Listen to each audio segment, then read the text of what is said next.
Olá, boa tarde a todas, todos e todos. É um imenso prazer estar aqui com vocês hoje. E eu tenho uma alegria para compartilhar com vocês. A presença dessa irmã, dessa querida mestra, a presença dessa pessoa especial na minha vida, que é Shirley França. Eu gostaria que primeiro ela se apresentasse, depois eu complemento, tá, gente? Porque eu não vou conseguir se eu não der uns pitaquinhos aqui. Shirley, com você, amor. Olá, corações. É uma alegria, uma honra participar deste encontro aqui com a minha amiga e irmã Ana. Eu sou Shirley Pinheiro França, sou artesã, bonequeira, brincante, pedagoga, cofundadora de uma companhia de teatro de 50 anos, a Carroça de Mamulengos. E sou avó de 7 netas, todas meninas. E estou aqui para conversar um pouco sobre arte, cultura, educação, as minhas experiências, sobre territórios, sobre artes manuais. Então, eu, sim, estou à disposição das perguntas e trouxe alguns autores, trouxe um pouco das minhas experiências e estou alegre, estou contente de estar podendo participar deste encontro. Bom, para vocês que estão nos assistindo, então, nós estamos no 4º Congresso de Artes Manuais na Academia. E conheci Shirley na academia, numa pós-graduação que foi organizada pela Carroça de Mamulengos.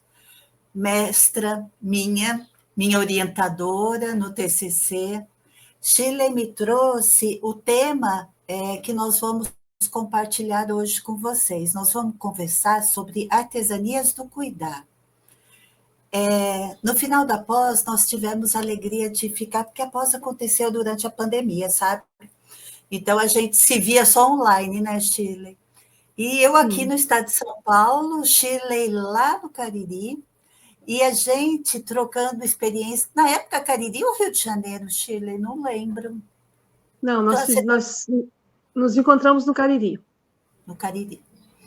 E no finalzinho da pós, a nossa festa de formatura aconteceu lá, né, em Juazeiro do Norte, onde nós tivemos a alegria, o privilégio de passar uma semana. E aí eu pude abraçar a Shirley, que foi um momento muito especial. Gente, vocês não têm ideia do abraço dessa mulher.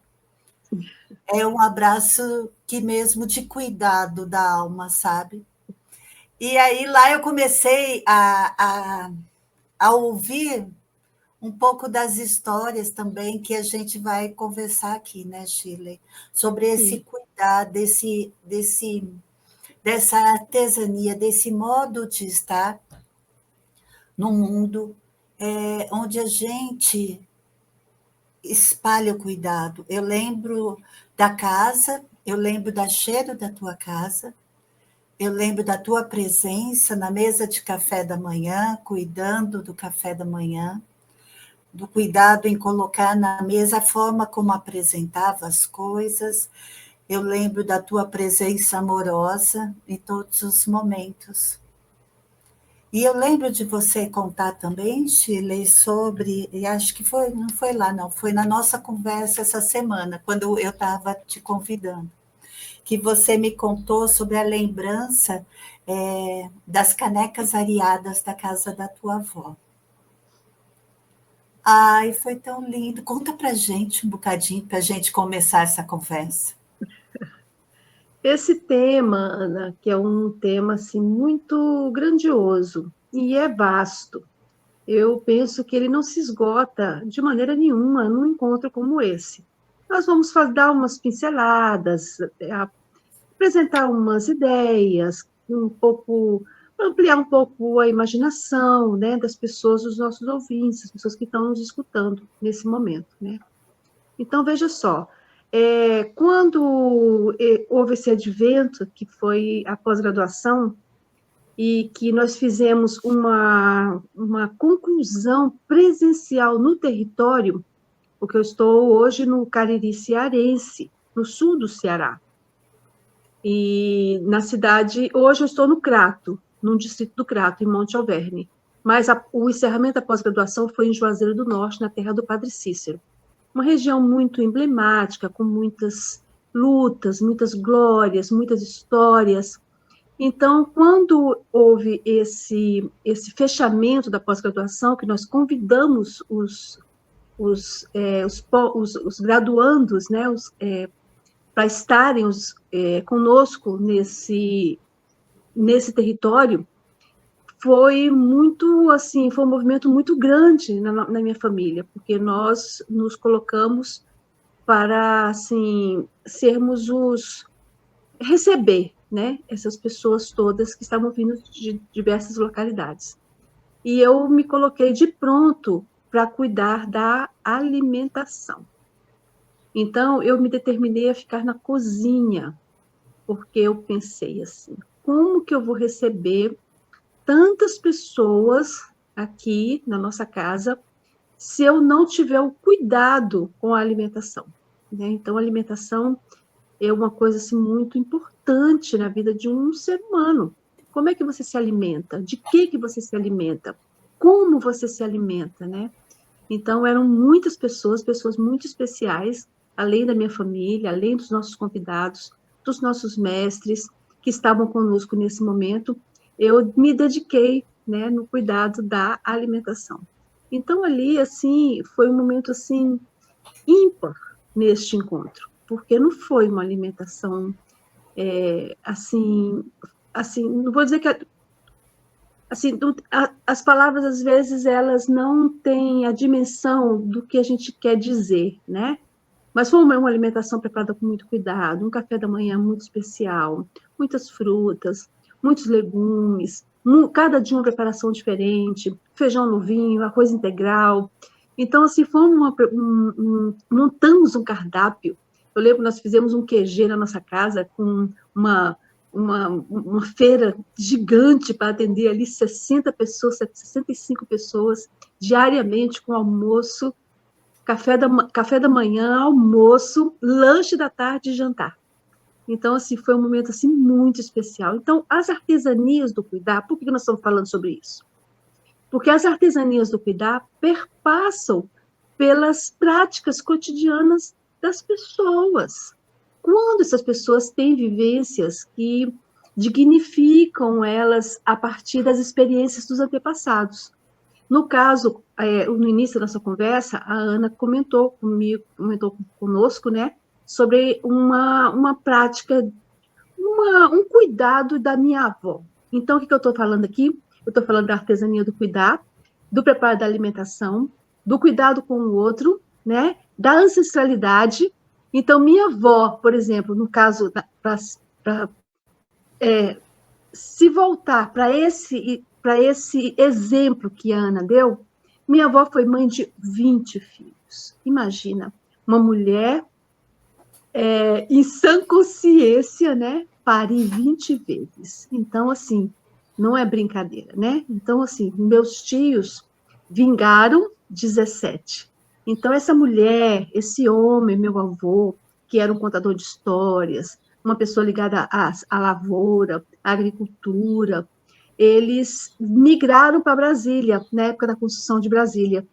E nesse período, quando houve a construção de Brasília, no final dos anos 50, começo dos anos 60, minha mãe conheceu meu pai e foi lá que eu nasci. Então, eu sou natural de Brasília, de Taguatinga, do Distrito Federal. Então, eu sou uma candanga.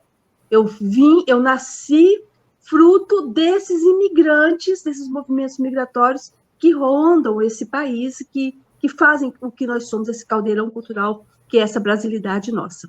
Então, minha avó me contou que lá onde ela morava, antes de migrar para o centro-oeste do Brasil, ela morava numa localidade em que tinha muitas pessoas que passavam. Era um lugar, uma roça, um entremeio, um lugar que ela ficava, mas que passava pessoas, né? E ela fazia questão de ter, na varanda dela, um pote de água boa, um pote de água limpa, boa para beber, e junto ao pote, os canecos. No Nordeste, utilizam-se muito canecos de alumínio. E não é simplesmente um caneco de alumínio, é um caneco de alumínio areado. Quer dizer, areado porque vem da areia. Antes do Bombril, tinha areia, então era areado com areia fininha. Então aquele caneco ficava brilhante, brilhosinho, cor de prata, iluminando tudo, né?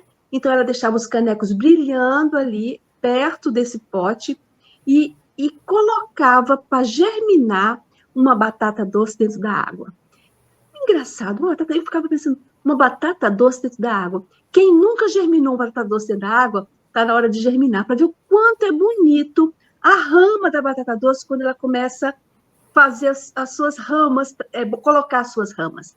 Então, ela colocava a batata doce dentro da água, aquelas ramas ela misturava ali aonde estava o pote, os canecos, e ali estava uma prática simples de uma artesania do cuidar. Certo? E a partir daí, ela também costurando, ela pegava ali um paninho, uma casa muito simples, mas tinha um paninho que cobria os ovos, tinha um paninho que cobria ali o fogão, tinha um tapetinho na porta do banheiro, a cama forradinha, os panos de prato quarados, quarados. O que é quarar?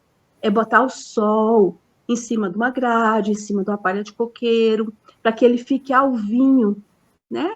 Então, assim, esses detalhes mostram que o viés artístico não está só para o artista. O viés artístico cabe para todos. Todos nós temos essa possibilidade de nos inspirar na natureza e, assim, compor a nossa essência, que é uma essência bonita, é uma essência do bem, é uma essência para a paz. É uma essência para a construção de um povo, uma humanidade, uma humanitude. E como dizia Paulo Freire, nós podemos fazer todo esse movimento com belezuras. Aí está as artesanias do cuidar. Ai, Chile, que lindeza. E eu fico aqui pensando, sabe? Porque esse trabalho dessa artesania do cuidar, ela foi com o tempo relegada a um lugar inferior, como se fosse aquele cuidar de quem não tem o que fazer, sabe? Então, você não tem nada, você é, muitas aspas, dona de casa, então você faz aquele crochêzinho, você faz aqueles paninhos, você costura, você faz um boneco. Esse lugar foi tomado por uma inferioridade, como se isso não fosse bom, se isso não sustentasse o mundo, se isso não. É para lá de embelezar o mundo. Eu falo que no momento eu estou procurando palavras novas, porque ou as nossas palavras estão muito desgastadas, né? Elas já estão com o seu sentido tão empoeirado, sabe? Tão coberto de sujeirinhas, que elas estão perdendo o viço. Ou elas não estão dando mais conta do que a gente quer falar, né? Então, essa artesania, essa palavra tão delicada que você traz, ela me remete a esse lugar que não é só de cuidado, mas é de manutenção da vida, Shirley, sabe? Dessas mulheres, então, né, que era um local ocupado prioritariamente por mulheres, né, dentro de casa, cuidando dos seus filhos, cuidando da casa, mantendo a vida para que esse mundo social conseguisse acontecer, né? Para que Com o certeza. homem tivesse alimento, para que nós formássemos novos indivíduos para o trabalho. Então, esse fazer, esse cuidado todo que a mulher ela sempre demandou, ele foi muito pouco valorizado, até o ponto de chegar a um lugar muito inferior, de um lugar muito menosprezado.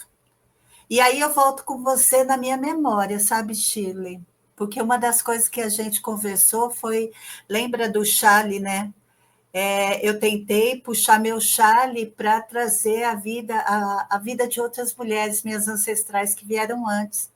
E eu lembro tão bem do crochê, né? Que elas sentavam no sofá depois que tivesse tudo organizado, tudo feito, iam fazer as toalhas para enfeitar o pote de água da cozinha, o pano que ia sobre o fogão, né? O bico do pano de prato que estava sempre branquinho, mas também com aquele biquinho colorido, feliz, né? Na cozinha, que a gente ia pegar de qualquer jeito, e a avó falava: não, respeita, respeita o meu trabalho. Não era usado de qualquer forma, não era, tinha toda uma delicadeza que era ensinada para a gente, né, Shirley? Sim. Tem até um texto, inclusive, eu sempre gosto de ter esse texto comigo, eu não estou com ele aqui, que é da Tamara Kamerzia, que é bordado e costura do texto. Ela fala justamente, inclusive um texto que eu citei dentro do seu trabalho de TCC, você citei para que você pudesse ler, e ela trata justamente sobre isso. Ela trata, assim, dessas artesanias que são feitas por essas mulheres, nessas horinhas de refúgio, né?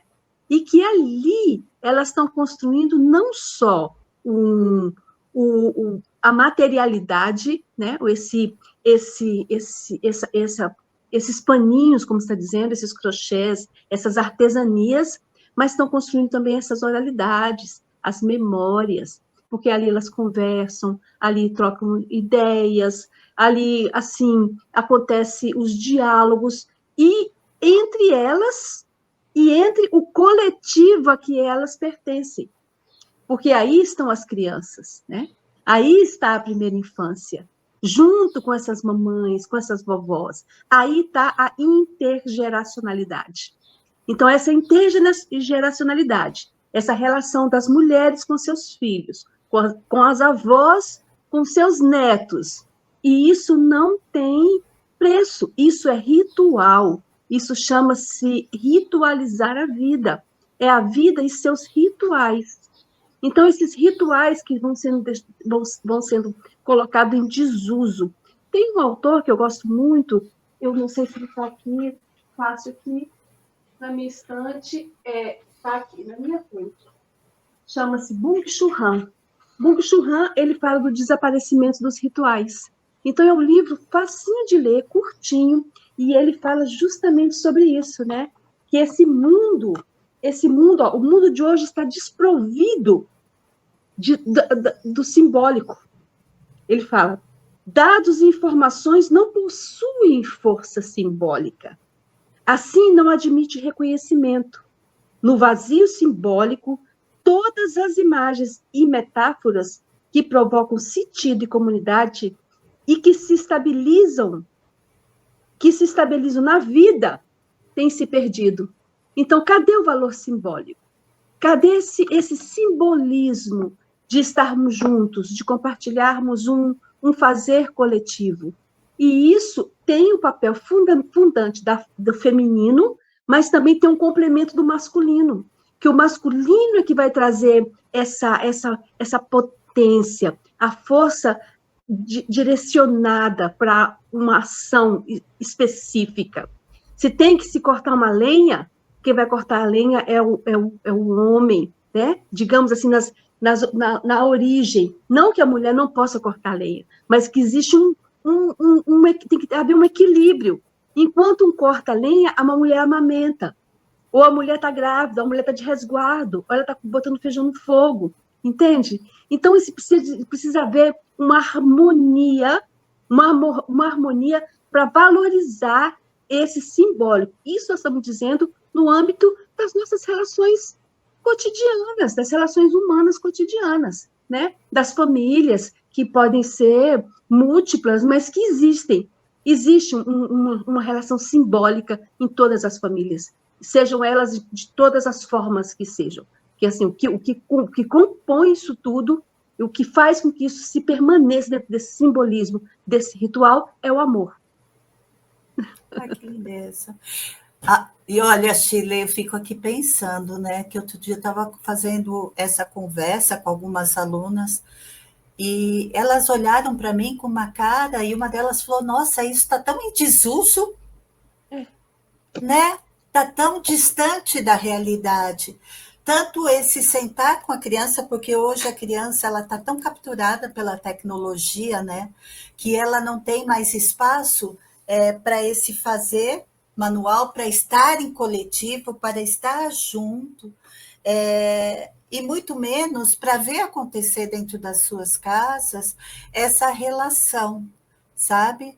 Do cuidado, dessa artesania do cotidiano que faz a vida, ela tem casamento, né? Você ter para onde voltar. É.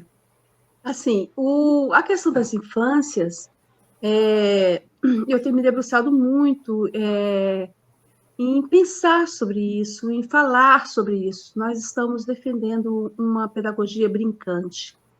E a pedagogia brincante, a gente tem buscado encontrar alguns conceitos, assim, falar assim, o que é uma pedagogia brincante? O que é ser um brincante? O que é ser um brincador? É coisa muito séria, sabe? É uma relação muito profunda com a vida. Porque a mamãe, a mulher, é o único meio das pessoas virem para essa terra, para esse planeta. Não tem outra forma, a não ser pelo feminino.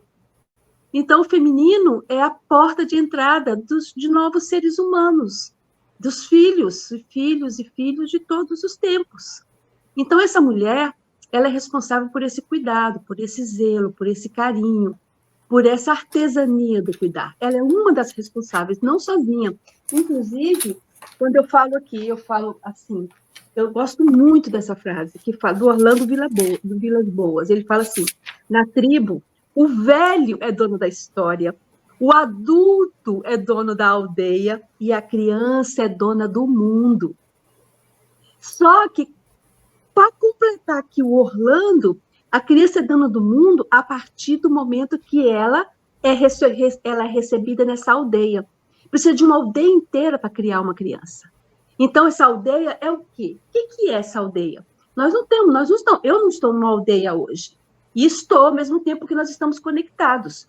Mas, digamos, nos primórdios, nos povos originários, quando a gente pensa nos povos originários. Então, o que acontece ali? Acontece um coletivo que vai cuidar, que vai colocar no colo aquela criança, que vai abraçar, que vai fazer um banho de erva, que vai curar um umbiguinho, que vai ninar um bebê.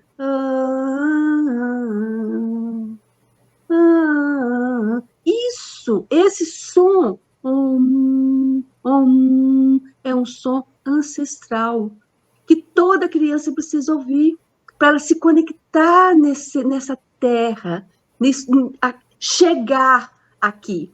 E a partir daí, as canções de todos os tempos, em todos os idiomas, em todas as etnias, as canções de ninar.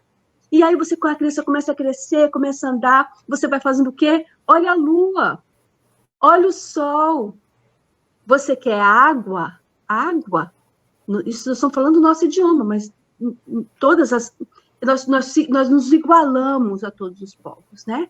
Então, assim, essas primeiras palavras, você apresentar o mundo, até os 2 aninhos, a criança aprende tudo que ela tem que aprender, para a vida inteira. Você sabe o que é isso? Você sabe o que é prestar atenção na criança até os 2 anos de idade? A nossa sociedade não fala disso. Fala do consumismo, fala da agonia da maternidade, do desconhecido, dos problemas, mas não fala da beleza, do maravilhamento que é um novo ser habitando as nossas casas e as nossas vidas, né? A possibilidade de você mostrar para ele um mundo magnífico que é o viver, que é a vida, que brota, brilha pelo caminho, pelos olhos meninos, pelos meninos olhos dos homens. Então, assim, é fantástico, é maravilhosa a vida. E cuidar de uma criança a partir dessa perspectiva muda tudo. Então, você fala para a criança assim, vai brincar. Aí a criança te olha e pergunta assim, e como é que brinca? É aí que está a chave. Você tem que ensinar as crianças a brincarem. E como que ensina? Se você é um papai ou uma mãe que estão dentro das suas zonas urbanas, sem distanciado da natureza, né? Porque aí é que está a grande chave da humanidade e do social. É você reconectar com a natureza, é reconectar com a aldeia, porque a criança mais velha vai ensinar a criança mais nova. Na nossa sociedade, a criança que nasce mais nova, ela é tida como é o filho principal, mas não devia ser assim. Nas tribos originárias, a criança principal é a mais velha. É ela que vai ensinar o mais novo a brincar, a correr, o cuidado, o zelo. Então, é um coletivo, né, que ajuda essas crianças a se tornarem seres íntegros, sociais, amados, respeitados, e assim, para que eles também se tornem, né, crianças saudáveis, ávidas de conhecer, querendo vida, né? Porque o que a criança quer é viver, é pular, é correr, subir em árvore, é comer frutas, é ter possibilidades mil, né? Falar em coletivo, eu acho que é fundamental, né, Shirley? Nós estamos conduzindo as crianças cada vez mais para um mundo de individualismo e nesse momento ainda mais que nós estamos vivendo de crise climática, de crise de humanidade, né? Trazer de volta uma vida coletiva, eu acho que é fundante, é fundamental para a vida. E aí me retorna muito do que eu vi acontecer, né, na tua casa, desse lugar da criança dentro, não só da família, mas dentro de um coletivo maior e dentro de um fazer maior, né? Eu vejo quando vocês vão para espetáculo, os pituquinhos estão lá presentes também, eles também estão se expressando e aprendendo a representar e sendo respeitados e aplaudidos no máximo que é a sua infância, né? Eu tive aula com Ana. Ana tinha quanto, né? A tua neta. A Ana é a mais velha?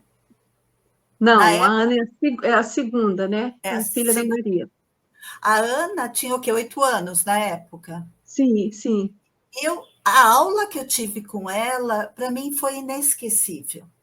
Foi um origami, né? Um origami. Foi. Sentada lá no chão da tua casa e Ana me ensinando, eu pude perceber, sabe, Shirley, que nós estamos desperdiçando tempo, um tempo precioso de aprender com as crianças.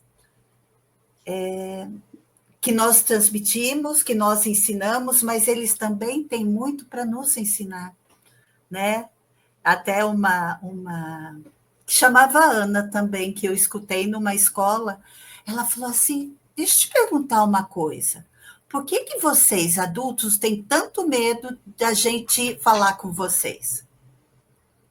E aí isso falei, como assim tem medo? Ela falou, vocês têm medo, vocês se encolhem ou cortam a nossa pergunta, a nossa conversa, né? Porque vocês acham, até eu achei engraçado, ela falou que nós vamos falar coisas que vocês não vão ter resposta. É o medo do adulto de não ter resposta para a criança, como se a gente tivesse que ter resposta para tudo, né, Shirley? É o adulto, né? O adulto é centro do mundo, não. É. A criança é centro do mundo, não é? Mas aí assim, eu penso... conclua. Fiz pausa até para a água para ficar quietinha para te ouvir. Veja só o que acontece. Presta atenção. Eu estou aqui, por exemplo, vendo uma experiência, digamos assim, inusitada. Precisei fazer um trabalho coletivo e foram pouco tempo, dividi o trabalho em 3 partes, né? Uma parte de dança, uma parte de brincadeiras de roda e uma parte cênica com teatro de sombras. Então, cada grupo ensaiou os seus movimentos, eu fiquei meio que orientando, né? Tá tudo certo com as brincadeiras de roda? Tá. As crianças aprenderam a música? Sim. Tudo certo com a dança? Tudo certo. Deu tudo certo, tal. Chegou o dia da apresentação. Quando chegou o momento, a dança deu certo, mas quando chegou o momento da brincadeira de roda, o que aconteceu? Nós nos deparamos com crianças que não sabem brincar de roda. Uma coisa tão simples para a nossa imaginação. Eu, com a minha idade, eu brinquei de roda. Eu brinquei de pique-pega, de mamãe da rua, de pique-bandeirinha, brincava na rua. Hoje em dia, as crianças não brincam na rua mais. Nós não temos coragem de deixar nossos filhos na rua. Eu vim para a zona rural para ter a possibilidade de ter minhas netas mais perto de mim e elas terem uma liberdade de estarem na porta da minha casa, para brincarem na rua. Porque essa rua onde eu moro, ela não é uma rua sem saída e é uma zona rural ainda, por mais que seja um distrito urbano. Então, eu estou aqui, neste momento, para que isso possa se tornar realidade para as minhas netas e para as crianças que estão em volta aqui no meu território. Então, o que as crianças necessitam? De natureza, de brincar, de correr, de brincar de carrinho, de botar o pé no chão, na areia. Então, assim, se não é possível, pelo menos que se assista coisas semelhantes, que se cante com crianças, que façam que se façam uma pesquisa das musicalidades múltiplas de todos os tempos. A criança não entende um clássico, entende. Bota a Sinfonia de Vivaldi, né, as 4 estações, para uma criança ouvir, encontra um jeito de cantar uma cantiga que a sua memória que você ainda, como pai, mãe, avó, você ainda tem, porque assim nós vamos conseguir fazer esse elo de ligação da nossa geração com esses que estão vindo, e esses ainda vão ser ainda a gente vai conseguir repassar para eles um pouco dessa memória para que eles levem para as futuras gerações. Então, olha a nossa responsabilidade. Cantar a cantiga de roda, ensinar um alimento gostoso, fazer biscoito com essas crianças. E não só com as crianças. Hoje eu digo que nós temos que se reconectar com toda a questão da humanidade mesmo. Nós temos que fazer isso com crianças, e temos que fazer isso com jovens, temos que fazer isso com adultos, e temos que acolher os nossos idosos, né? Que é uma parte muito importante, que eles ainda são as bibliotecas vivas que nós temos nos territórios, né? Em todos os territórios, sejam eles urbanos, rurais, enfim. Né? Então, nós precisamos encontrar esses valores simbólicos para a gente ter essa chave para as artesanias do cuidar. E a gente conseguir pacificar, e não só pacificar, conscientizar pela praxis, dialogicamente, como diz aí o Marx, como diz Gramsci, né? Praticar o que se fala.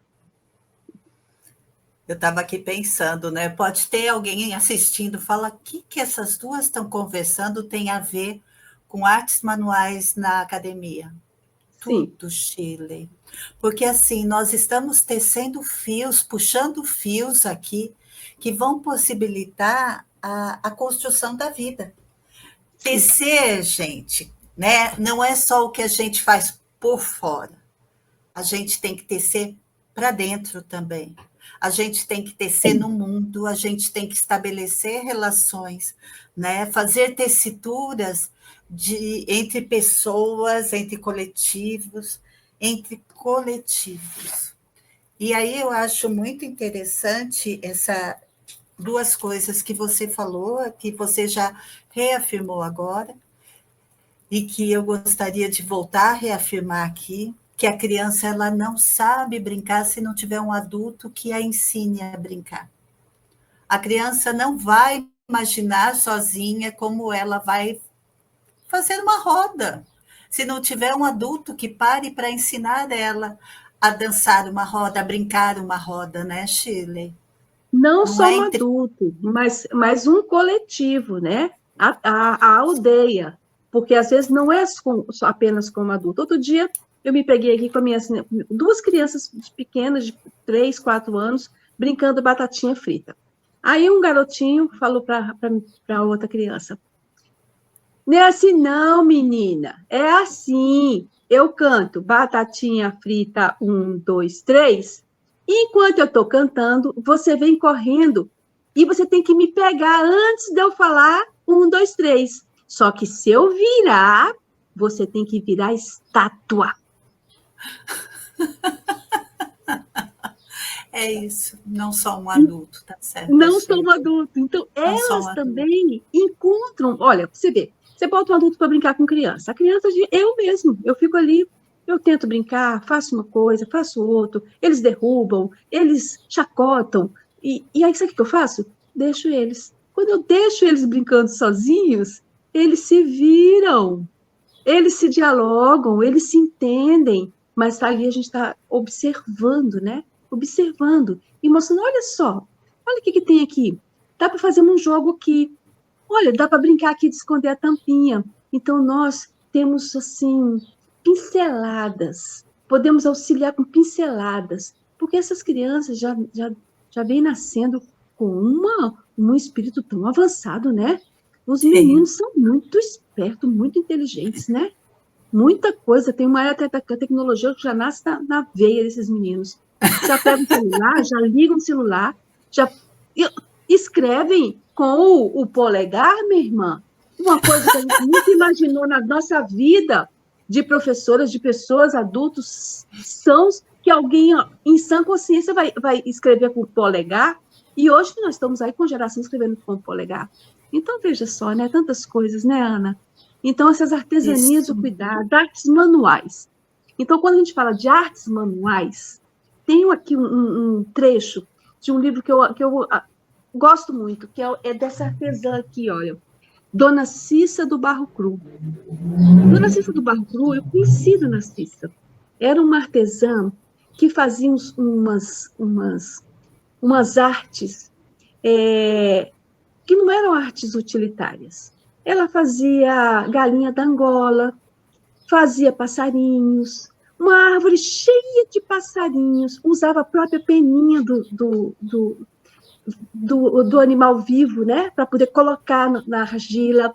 Só que ela tinha um detalhe: todas as artes dela, ela não cozinhava o barro, era barro cru.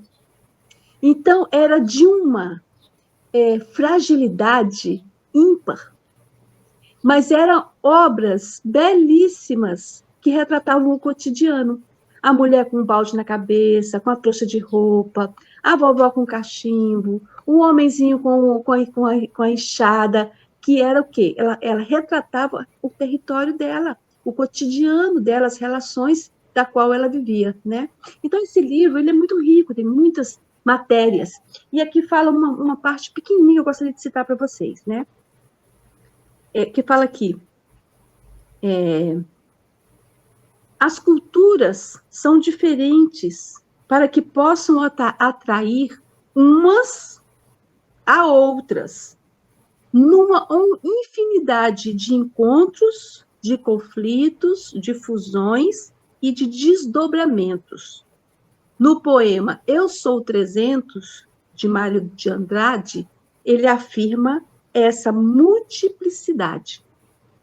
Eu sou 300, sou 350. As cessações renascem de si mesmas sem repouso. Ó espelhos, ó Pirineus, ó caiçaras. Se um Deus morrer, irei para o Piauí buscar outro. Então, olha o que ele traz. Ele fez uma mistura, né? Dessa poética. Não tem a música assim, vou ao Piauí buscar um... Tem uma musiquinha, uma música de cantiga, que fala que vai buscar outro no Piauí. Vou buscar outro lá no Piauí. Então, para sermos tantos, continua o texto, né?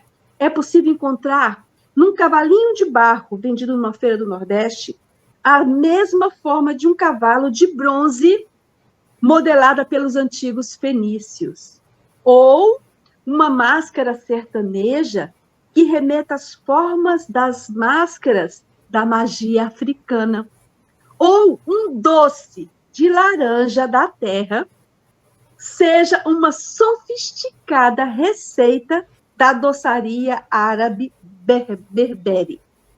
Essa universalidade e peculiaridades das culturas do povo já havia antes apontada pelo gênio e pela erudição de Câmara Cascudo. Então, assim, o que nós estamos dizendo aqui? Essa multiplicidade do que nós somos. Nós somos esse povo, essa mistura, esses povos originários, os povos transladados africanos, os povos, os colonizadores. Olha o que nós somos isso tudo. Então, nós somos esse caldeirão cultural.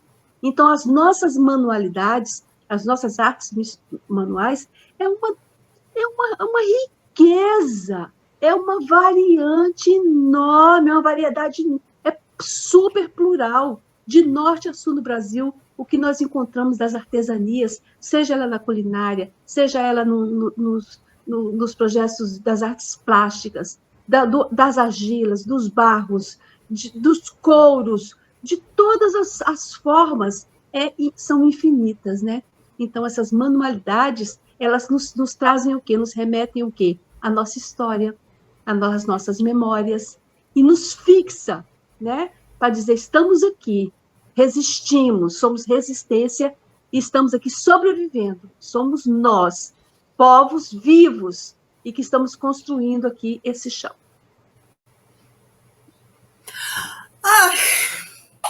Shirley, eu podia ficar aqui a tarde toda conversando com você, porque a gente sempre tem muita coisa para conversar, né, Shirley?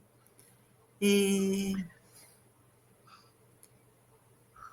não sei. Eu fico aqui pensando tanto que eu aprendi com você. Você é uma grande mestra na minha vida. Querida. Né? E eu espero, sabe, Shirley, que essa delicadeza desse cuidar coletivo, porque também não é cuidar de qualquer jeito, tem que ser coletivo, mas tem que ser amoroso, né, da parte de todos. Ele possa encontrar caminhos na atualidade. Eu acompanho muitas postagens diárias da Nina, né? E me chama a atenção a forma como muitas vezes ela traz lá de Gaza as imagens das crianças resistindo, reinventando o mundo. Mesmo numa zona de guerra, as crianças estão nos mostrando caminhos possíveis para que o mundo ele possa se reinventar. Eu fico achando, sabe, Shirley, que essas novas gerações elas estão vindo especiais, elas realmente elas já estão muito espertas, muito rápidas. Eu vejo minha neta aqui, né? E como aprender com ela me torna mais sábia, né? Me aquietar, me silenciar e deixar ela me educar, sabe? A maneira dela. Eu acho bonitinho porque ela fala, viu, vovozinha? Se você fizer assim, eu acho uma coisa, porque ela está me mostrando que a gente tem que voltar a experimentar. Se, talvez, né? Se eu deixar que as coisas aconteçam de outra forma. E aí eu gostaria, Shirley, de te agradecer imensamente por esse encontro, e que venham muitos outros, né? Sim. Eu acho que foi um início de conversa para a gente começar a pensar juntas essa potência, essa possibilidade que são as artesanias do cuidar. Te agradeço imensamente, viu? Eu que agradeço a Você quer deixar possibilidade as suas palavras? Sim, eu que agradeço a possibilidade de estar aqui, de participar deste congresso das artes manuais, e dizer que eu não posso não referendar os meus mestres, as minhas mestras da cultura popular, porque eles não, nos seus cotidianos, nas suas invisibilidades, eles continuam perseverando, né? E mantendo as tradições vivas. Então, esses grandes mestres, essas grandes mestras, com as suas artesanias, elas ainda estão aí, ainda vivem em todos os lugares, em todos os povos, nos interiores desse Brasil profundo. Quando a gente fala de um Brasil profundo, não necessariamente é de um lugar apenas, é um Brasil profundo que está em todos os lugares. Então, nós precisamos abrir nosso olhar, nossa sensibilidade, nossa criatividade, nossa imaginação para encontrar essas joias, esses diamantes, essas pedras preciosas que são esses seres humanos que nos inspiram e que nos dão força para continuar. Quando nós nos sentimos, às vezes, enfraquecidos, sem inspiração, não é possível, né? Com tantas pessoas resistindo nas mais infinitas diversidades. Agora há pouco você citou Gaza, né? Você citou as questões das crianças sendo bombardeadas. Isso é uma flecha no meu coração. É uma coisa assim que eu não gosto nem de falar sobre isso, porque é tão doloroso, é uma aberração. Nós estamos falando de natureza, estamos falando de crianças brincando de roda, correndo livremente, e ao mesmo tempo a gente tem esse paradigma, isso que é descabido no nosso planeta. Crianças morrendo de fome, crianças sendo bombardeadas, ceifadas das suas infâncias, das suas vidas. Por quê? Por quê? Famílias inteiras buscando um pedaço de terra para plantar, sem uma base realmente real de uma reforma, de um trabalho voltado realmente para a natureza, para o plantio, para as famílias. Então, são muitas questões, são muitas relações polêmicas, políticas. Então, o brincar, as artesanias do cuidar, a pedagogia brincante, não é simplesmente entretenimento, inutilidades. Nós temos que também buscar muitas vezes esses pilares que são fundantes da nossa existência, que é a nossa consciência histórica e política. Então, para que nós possamos educar as futuras gerações, nós também precisamos ter esse cuidado, essa artesania do cuidar dessa praxis, né, dessa vida que nos mostra que o homem tem um longo caminho já percorrido. Então, já passamos por muitas histórias. E as histórias da humanidade precisam ser contadas. Não só as histórias orais, as narrativas orais, dos contadores de histórias, dos causos de assombração, das histórias de carochinha, das histórias todas inventadas, mas das literaturas a serem narradas, a serem contadas, das ilustrações a serem vistas. E, enfim, nós precisamos ainda resistir e continuar lutando e falando disso para todas as pessoas. Então, vamos avante. Avante, para frente e para o alto. Então, é isso que eu tenho para deixar para vocês. Desejo que esse congresso seja brilhante e que a gente consiga um dia se encontrar e se abraçar pessoalmente. Ana, muito agradecida pela sua oportunidade. Estou aqui, tá, no Nordeste, veio nos visitar no Cariri Cearense e olha que eu vou. Eu acho que já fiz as minhas considerações finais. Também queremos agradecer a Nina, né, pela possibilidade de estarmos aqui hoje, nos provocando e provocando a todos que quiserem assistir e dialogar com a gente sobre essa importância das artesanias do cuidar. Foi um prazer, minha querida, um prazer, Nina, e espero que nos vejamos em breve. Um beijo grande, viu? Agradecida, Nina, agradecida, Ana, e até breve.